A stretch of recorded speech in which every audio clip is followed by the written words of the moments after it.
Hello and welcome to part 3 of Should You Always Help.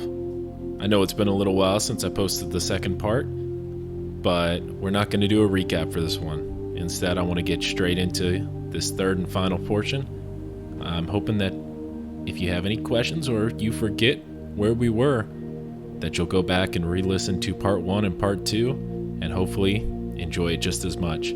So without any further ado, here is the third and final part of Should You Always Help. Light. It got hurt by the light from the street. Or at least it didn't like it. Either way, that means the street is safe. All I have to do is get outside. Just think positive thoughts, right?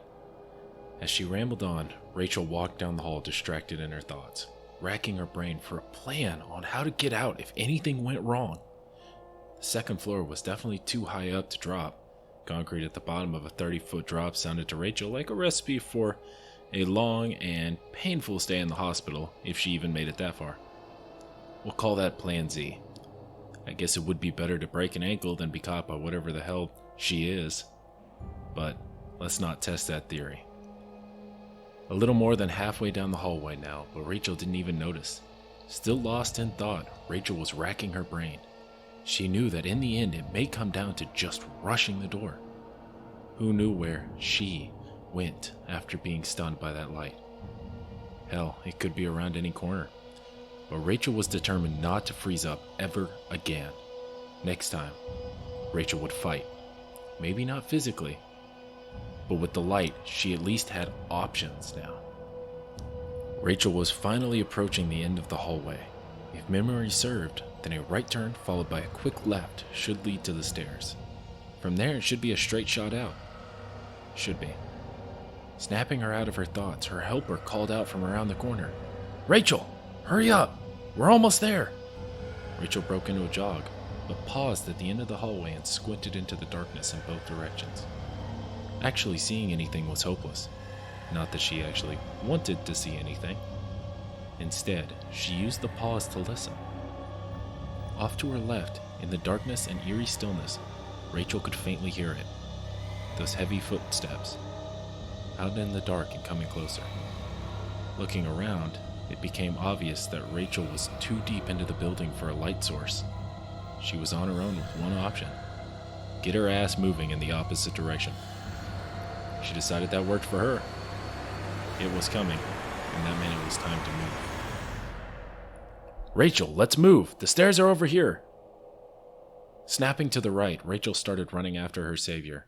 Just a few steps and a left turn later, and Rachel almost tumbled headfirst down the stairs. "Hey, where did you go?" Rachel yelled ahead. This mystery person was grating on her nerves. This hell house, this thing chasing her, and this asshole who just kept demanding things from her. It was starting to be too much. She wasn't even scared anymore, just angry. Ready to scream and rage and barrel through any obstacle to get the hell out of this place.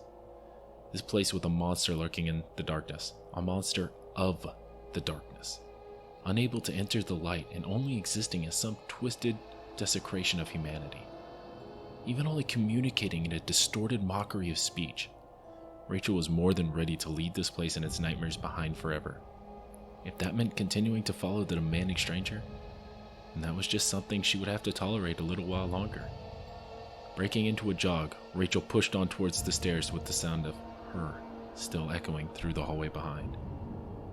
With a sense of relief, Rachel reached the stairs at last. She may not have been out of the woods yet, but this was the only way down to the first floor. No more surprises. She was behind Rachel, and Rachel had already outran her, so everything was beginning to look up. That didn't mean it was time to take a nap, though. Pausing at the top of the stairs, Rachel took a moment to catch her breath and strained her eyes, peering into the darkness around her. Again, she didn't really expect to see anything. The whole darkness and all. Of course, it was even worse since she had only run deeper into the building. There were still some thin beams puncturing the gloom, but they were far at the end of the hall and did little to help from that distance. Still, Rachel wished that she could look her in the face and deliver one good middle finger before bailing on the place. That little act of rebellion Didn't look like it was going to happen, though. Sighing at the missed catharsis, Rachel turned to go down the stairs. Suddenly rasped from the darkness off to Rachel's right. Too damn close. Jesus Christ, Rachel exclaimed, nearly jumping out of her skin. Turning and racing down the stairs, Rachel said aloud, "How the hell did she do that? This bitch has popped up unexpectedly more than once. Damn it! Either she knows secrets about this place I don't, or... Nope. I won't start getting paranoid about this. She doesn't have some mystical bullshit powers. And why the hell do I keep calling it she? That mystery man never explained that name. I guess it doesn't matter. The front door is just at the other end of the hall when these damn stairs end. I can ask his smug ass when we get outside." Jumping past the last few steps, Rachel landed on the ground floor with a thud that kicked up dust. And how in the hell does he keep disappearing so far ahead? The blonde scratched her head looking around. Did he really just leave me behind and run out the door? This all-important door was just ahead. A glowing yellow rectangle, only a few dozen paces down a straight hallway. "Move your ass! She's coming!" Rachel's savior yelled from behind her right side. Jumping, Rachel spun around. She was getting really sick of being startled when the end seemed so close. That feeling disappeared when she spun around. He wasn't there. Nothing but a busted door frame. The door hanging off its hinges and the faint glow from the hallway. Rachel could barely see into the room, but it was clearly empty. "What the hell?" Rachel said, shakily. "Where are you?" she screamed into the room. "Stop playing these games!" Panic crept into her voice. "I'm not playing at anything, Rachel," the voice said from behind her again, gently this time. "You need to get moving. Get out of here and go home before she catches up. This is her house, after all, and you need to leave." Turning away from the voice of her mystery stranger, Rachel stared down the hallway. Steel crossed her features as she began to walk. She was not going to run. She had beaten this place. Her house, whatever that meant. Rachel had won, and she was going to prove it. About 24 steps left to go. The yellow glow ahead signaling the safety of the streetlights. Behind her, the stairway creaked. Rachel continued walking, shoulders held high. Thudding footsteps approached, this time on the wood of the ground floor. It didn't matter. Only 12 steps left. The thuds became faster, almost frantic compared to their earlier plodding pace. She could even hear the fabric rustling. She was getting closer. Still not close enough. Rachel's indifference would be the final insult, even better than a middle finger. The thought caused the ghost of a smile to appear on Rachel's lip. Finally, the doorway at last. Pausing just inside, Rachel stopped and turned around. She stopped as well. A mere 20 feet away, they held each other's stare. One proud and strong through conquered terror, the other hidden in darkness behind the cover of a mask. A span of heartbeats passed in utter stillness. Rachel turned her back to the black shape that had so terrified her shortly ago. As she did, a grotesque whisper was heard drawing out a single word. "No." At that word, the door slammed closed in front of Rachel. So this was the last trick. There was no fear left in Rachel, only fury. She let out a piercing cry of, "Mine!" and advanced towards Rachel. Seething, Rachel was not about to lose. Not to some monster in a dingy house. Not to some rotten door slammed in her face as some last-ditch effort. "Wait, a rotted door?" Rachel and her savior's voice said in unison.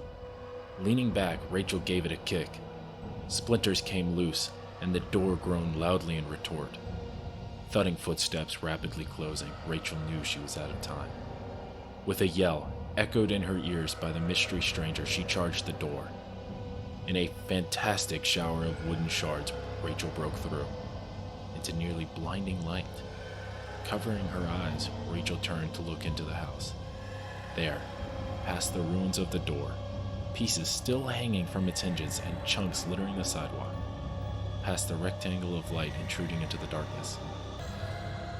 There stood it, For the final time, Rachel and it locked gazes.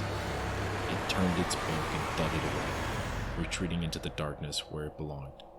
In triumph, Rachel turned away and took a deep breath, basking in the dim yellow light of the old street lamp. And she turned to walk home. And that concludes Rachel's story. Thank you for everybody who stuck around for all 3 parts. I hope you really enjoyed it. I do plan on having some more similar-ish content in the future. I know this took me a while to put out, but here it is. I hope you enjoyed it, and see you when I come out with some future stuff. Thank you.